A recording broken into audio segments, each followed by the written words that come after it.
ஸ்ரீமதே ராமானுஜாய நமஹா. தினமும் வைஷ்ணவம் நாம் சில பகுதிகளாக தொடர்ந்து வார்த்தாமாலையிலே ஒரு சில வார்த்தைகளில் நுண்ணியதான அர்த்தம் கொண்ட வார்த்தைகளை நாம் தொடர்ந்து அனுபவித்துக் கொண்டு வருகிறோம். ஆழ்ந்த அர்த்தங்கள் பொதிந்ததான வார்த்தைகள், தத்துவத்ரயம், அர்த்த பஞ்சகம், சொல்லக்கூடியதான கருத்துக்களை நமக்கு காட்டக்கூடியதான வார்த்தைகள்.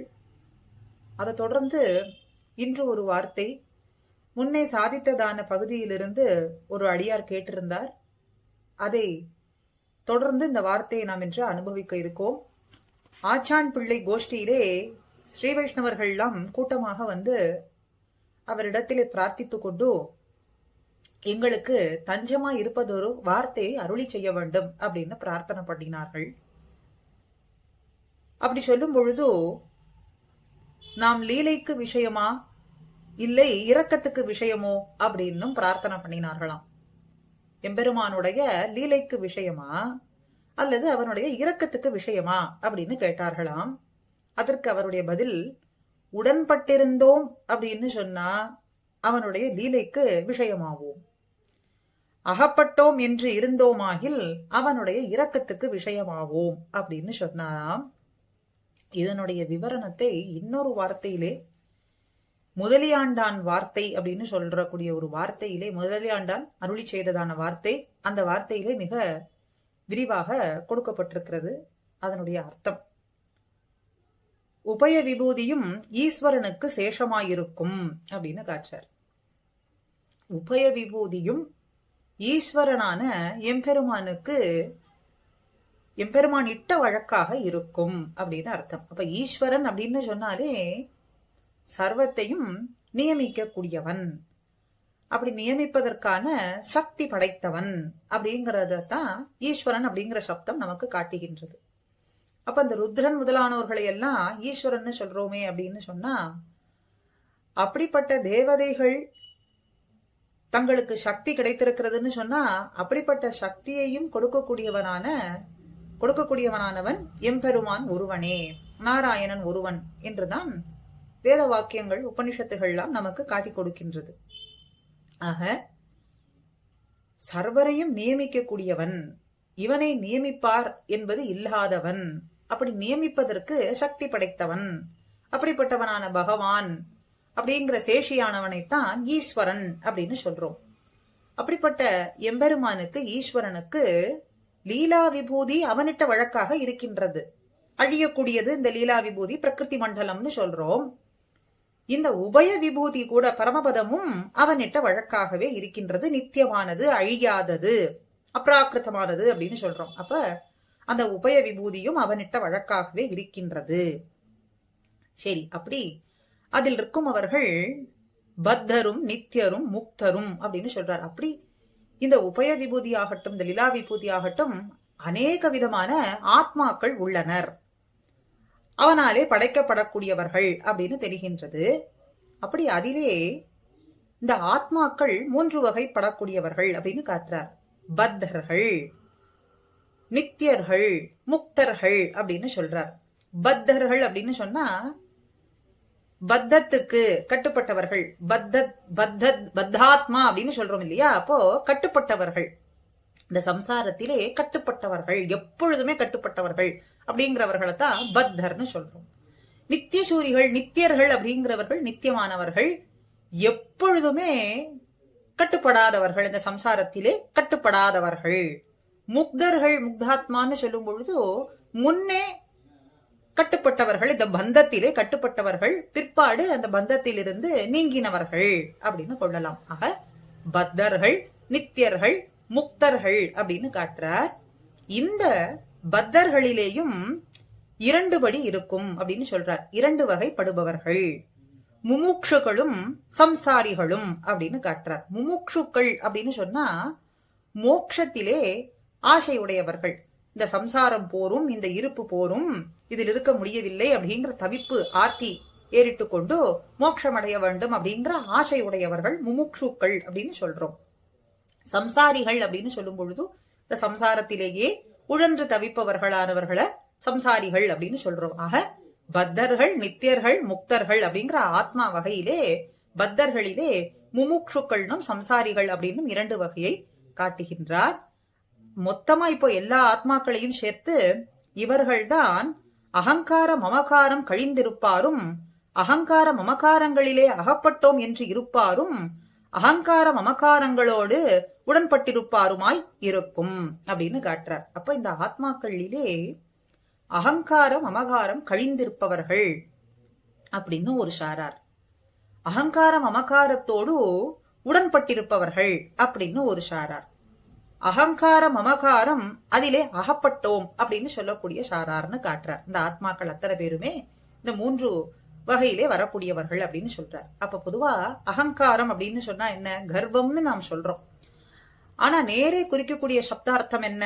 அகங்காரம் அப்படின்னு சொல்லும் பொழுது தான் அல்லாததை தான் அப்படின்னு நினைக்கக்கூடியது. மமகாரம்னு சொல்லும் பொழுது தன்னது அல்லாததை தன்னது அப்படின்னு நினைக்கக்கூடியது. இப்போ இந்த நாம் எல்லோரும் ஆத்மா. ஆனா இந்த ஆத்மாதான் தேகம், தேகமே ஆத்மா அப்படின்னு நினைக்கக்கூடியது, தான் அப்படின்னு நினைக்கக்கூடியது அது அகங்காரம். இந்த தேகத்தோடு சேர்ந்திருக்கக்கூடிய அதற்கு தேவையான உபகரணங்கள், அதற்கு போக்கியமா அனுபவிக்கக்கூடியதான விஷயங்கள், அது எல்லாமே தன்னுடையது அப்படின்னு நினைத்து கொண்டிருப்பது மமகாரம். ஆக தான் அல்லாததை தான் அப்படின்னு நினைக்கக்கூடியது அகங்காரம், தன்னது அல்லாததை தன்னது அப்படின்னு நினைக்கக்கூடியது மமகாரம். ஆக இப்படி அகங்கார மமகாரம் அறவே நீங்க பெற்றவர்கள், கழிந்திருப்பவர்கள்னா அவர்களுக்கு கிடையாது அப்படிங்கிறவர்கள் ஒரு சாரார். அகங்கார மமகாரங்களிலே அகப்பட்டோம், இப்படி அகப்பட்டு விட்டோமே அப்படின்னு நினைக்கக்கூடியவர்கள். ஆனால் இந்த அகங்கார மமகாரம் எப்பொழுது நீங்கும், நாம் நீங்க வேண்டும் என்று ஆசையுடையவர்களாய் இருக்கின்றோமே அப்படின்னு நினைக்கக்கூடியவர்கள் ஒரு சாரார். அகங்கார மமகாரங்களோடு உடன்பட்டிருப்பார் அடுத்த 3வது நிலையிலே இருக்கக்கூடியவர்கள், 3வது சாரார். அப்படின்னா இதுதான் உண்மையான நிலை. இந்த அகங்கார மமகாரம் அப்படிங்கிறது தான் நம்மோடு இருக்கக்கூடிய நிலை. இதுதான் உண்மை. இதை அனுபவித்துக் கொண்டு அப்படியே நாம் இங்கேயே இருந்து விடலாம், அனுபவித்து இந்த ஆசையோட அப்படியே இந்த வாழ்க்கையை நாம் இருந்து விடலாம் அப்படின்னு நினைக்கக்கூடியவர்கள். ஆக அகங்கார மமகாரம் கழிந்திருப்பார், அகங்கார மமகாரத்திலே அகப்பட்டோம், அகங்கார மமகாரத்திலே உடன்பட்டிருப்பவர்கள் அப்படின்னு 3 காட்டுறார். இதுல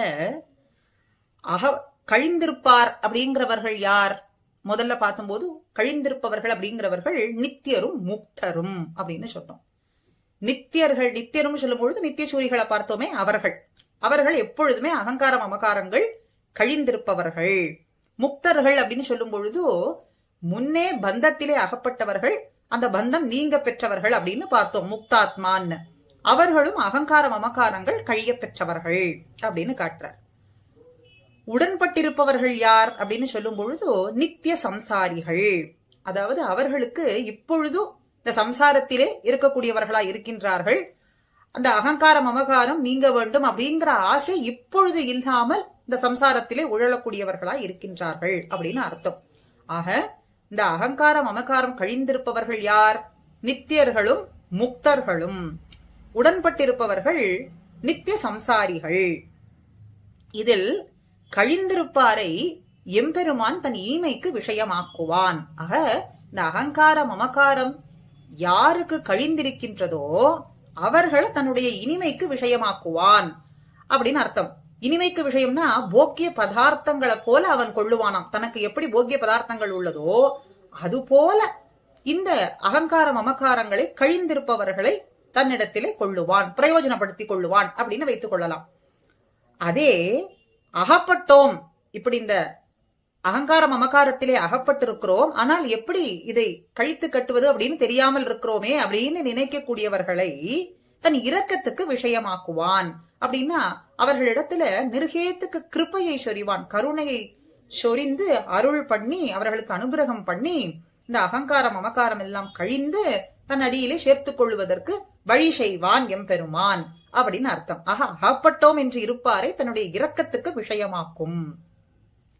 இந்த அகங்கார மமகாரத்திலே உடன்பட்டிருக்கிறோம் அப்படின்னு சொல்லக்கூடிய நித்திய சம்சாரிகள் இருக்கிறார்களே, அவர்களை தன்னுடைய லீலைக்கு விஷயமாக்குவான். லீலைக்கு விஷயமாக்குவான்னா சிருஷ்டி ஸ்திதி சம்ஹாரம், படைப்பது காப்பது அழிப்பதுன்னு மறுபடியும் இந்த லீலா விபூதியிலே இருக்கும்படிக்கு செய்து விடுவான் அப்படிங்கறத காட்டுறார். அதத்தான் ஆச்சான் பிள்ளை வார்த்தையாக இந்த முதலியாண்டான் வார்த்தையினுடைய விவரணத்தை சேர்த்து சொல்லப்படக்கூடிய வார்த்தையாக இருக்கின்றது. ஆக நாம் லீலைக்கு விஷயமா இரக்கத்துக்கு விஷயமா அப்படின்னு கேட்கும் போது உடன்பட்டிருப்பவர்கள், அகங்காரம் அமகாரத்திலே உடன்பட்டிருப்பவர்களான நித்திய சம்சாரிகளை அவன் தன்னுடைய லீலைக்கு விஷயமாக்குவான்.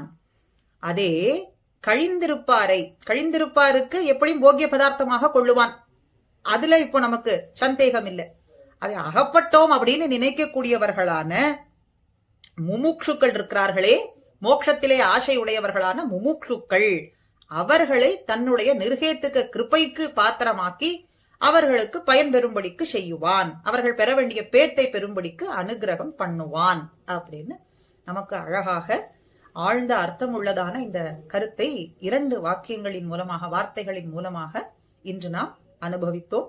கூடியிருந்து இன்னும் பல அருமையான அர்த்தங்களை கொண்ட பகுதிகளை தொடர்ந்து அனுபவிப்போம். ஸ்ரீமதே ராமானுஜாய நமஹா.